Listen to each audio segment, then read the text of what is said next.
એમાંથી કોઈ કોઈના ભાઈ હશે, કોઈ કોઈના માસા હશે, કોઈ કોઈના મામા હશે, કોઈ કોઈના કાકા હશે ને કોઈ કોઈના પિતા હશે.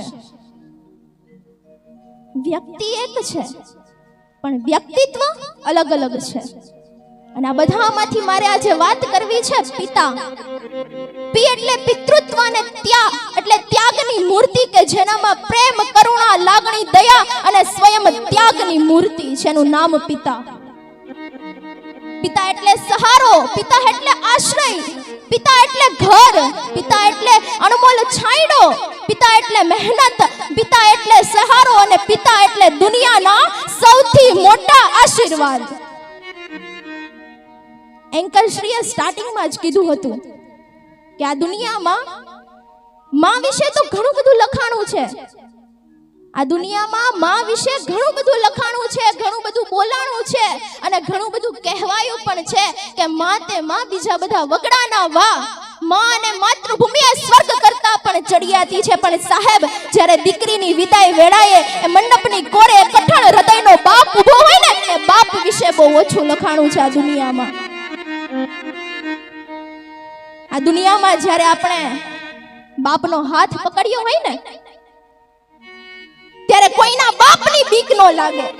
પણ જે દિવસે એ હાથ છૂટી જાય ને સાહેબ, એ દિવસે પોતાના ઘરની બહાર નીકળતા જ આપણને બીક લાગે છે. આ છે પિતા. અહીંયા મારા પરિવારજનો બેઠા છે, મને યુટ્યુબમાં જોવે છે. એકવાર મેં વિડિયો મૂકેલો હતો કે પપ્પાની ઓકાત શું છે આપણા જીવનમાં. ઘણા લોકો કહેતા હોય છે કે મારે મારા જીવનમાં પપ્પાની કોઈ જરૂર નથી.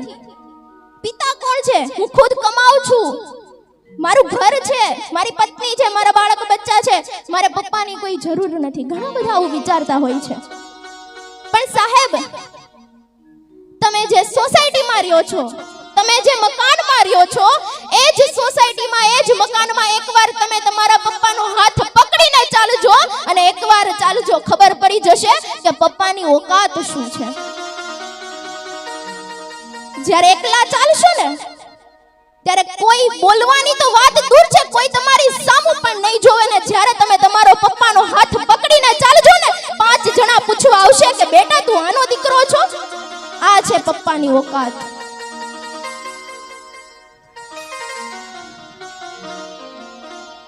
સવારથી લઈને સાંજ સુધી આ બધી માતાઓ ઘરનું કામ કરે છે. 5 કામ એક હારે કરતી હોય છે, એટલે કદાચ મલ્ટીટાસ્કિંગ કહેવાતી હોય છે. એટલે કદાચ એની તપસ્યા, એનો પરિશ્રમ, એની મહેનત બધાને દેખાતી હશે. પણ સવારે વહેલા ઉઠીને 4x4 ના ટેબલ પર સવારથી લઈને સાંજ સુધી એક છતની નીચે બીજી જગ્યાએ ગયા વગર સતત હીરા ઘસવા, પૈસા આવે એનાથી પરિવારનું ભરણ પોષણ કરવું, પત્નીને ખુશ રાખવી, બાળક બચ્ચાને ખુશ રાખવા, એની નિશાળની ફીસ ભરવી, બા દાદીનું ધ્યાન રાખવું, પરિવારને ફરવા લઈ જવો અને સાથે સાથે વ્યવહાર પણ સાચવવો. આ કામ ફક્ત ને ફક્ત એક જ વ્યક્તિ કરી શકે છે અને એનું નામ છે બાપ.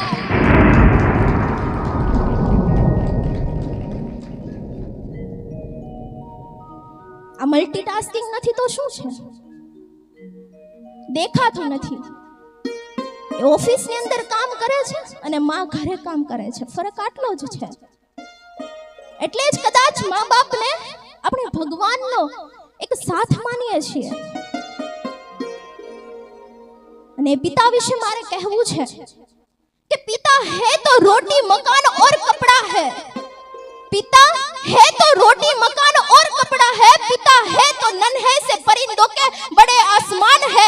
पिता है तो माँ की चूड़ी बिंदी और सुहाग है. पिता है तो घर में उजाला है. पिता है तो घर में उजाला है. पिता है तो सारे सपने अपने हैं और पिता है तो बाजार के सब खिलौने भी अपने हैं. પિતા ખૂબ જ નાજુક શબ્દ છે, પણ આ શબ્દની અંદર એ સમર્પણ ભાવના, લાગણી, સંરક્ષણ અને સાથે સાથે અનંત પ્રેમ છુપાયેલો છે. માતા એ પ્રેમ વરસાવે છે, પણ પિતા એ પ્રેમને જીવનની જવાબદારીઓમાં ફેરવે છે સાહેબ. માં છે ને, માં એ બાળકને કમરે તેડીને રાખે છે અને પોતાની સમદ્રષ્ટિએ દુનિયા દેખાડે છે. પણ આ દુનિયામાં, આ જીવનમાં બાપ જ એવું વ્યક્તિત્વ છે કે પોતાથી પણ ઊંચું એ ખભા પર બેસાડીને બાળકને જોવડાવે છે કે બેટા જો કે આ દુનિયા શું છે, આ દુનિયા કેવી છે. આ વ્યક્તિત્વ એકમાત્ર ને એકમાત્ર બાપ જ હોઈ શકે. કીધું તું પહેલાની જેમ માં વિશે આ દુનિયામાં ઘણું લખાણું છે સાહેબ, પણ બાપ શબ્દ આવે ને, જેમ જંગલમાં સિંહ ગર્જના કરે અને આખું જંગલ ગજાવી ઉઠે, એમ બાપ શબ્દ આવે ને આપણું હૃદય પણ ગજી ઉઠે છે સાહેબ કે મારો બાપ છે આ. અને એટલે જ કદાચ એક કવિએ લખ્યું છે કે બેટા તું ચિંતા ના કર, હજી હું બાપ બેઠો છું. બેટા તું તકલીફ હોય તો મને કે, હજી હું બાપ બેઠો છું. બેટા તને શું થયું છે તું ચિંતા ના કર, તો હજી હું બાપ બેઠો છું. બેટા તને જે કંઈ પણ જોઈએ ને તું મારી પાસે માંગી લેજે, હજી હું બાપ બેઠો છું. આ છે બાપ. આપણે ક્યારેક પડી જઈએ છીએ, માતા આપણને ઊભા કરે છે, પણ પિતા એ આપણને શીખવાડે છે કે બેટા તું જાતે ઊભો થા. જીવનમાં જ્યારે પણ આગામી દિવસોમાં તને પરિસ્થિતિનો સામનો કરવો પડે ને, ત્યારે તું જાતે ઊભો થતા શીખીશ. આ છે બાપ. સવારે વહેલા ઉઠીને કામે જાય છે અને થાકીને ઘરે આવે છે, છતાં પણ પોતાના થાકનો ક્યારેય ઇઝહાર નથી કરતા કે આજે હું થાકી ગયો છું. અને બસ એવો જ વિચાર કરે છે કે મારા બાળકો ખુશ હશે કે નહીં, મારા બાળકોનું ભવિષ્ય એ સમર્થક છે કે નથી, મારા બાળકોનું ભવિષ્ય એ ઓકે છે કે નથી. બસ આવા જ વિચારો કરતો હોય છે બાપ. અહીંયા ઘણા બધા બેઠા છે, પણ એક માં જ્યારે આપણને ખીજાય છે ત્યારે આપણને કઈ ફરક નથી પડતો, કેમ કે માના શબ્દો એ પ્રેમાળ શબ્દો લાગે છે આપણને. પણ ક્યારેક આપણને બાપ ખીજાય છે તો આપણને કઠોર લાગે છે, ગુસ્સેલ લાગે છે. પણ સાહેબ, જ્યારે ઉનાળામાં એ સૂરજ ધમધમતો તડકો આપે છે, પણ સાંજ પડતાની સાથે કેમ છાંયડો આવી જાય છે, એવો જ તો આ બાપ છે કે થોડી વાર એ ગુસ્સે થઈને આપણને આપણા રસ્તે મૂકી દે છે ને પછી ઓટોમેટિક શાંત થઈ જાય છે. એ છે બાપ. પોતે થાકેલો હોય છતાં પણ ચહેરા પર એ થાકને નથી અનુભવવા દેતો. પોતાના હાસ્યની પાછળ એ પોતાના થાકને છુપાવી દે છે.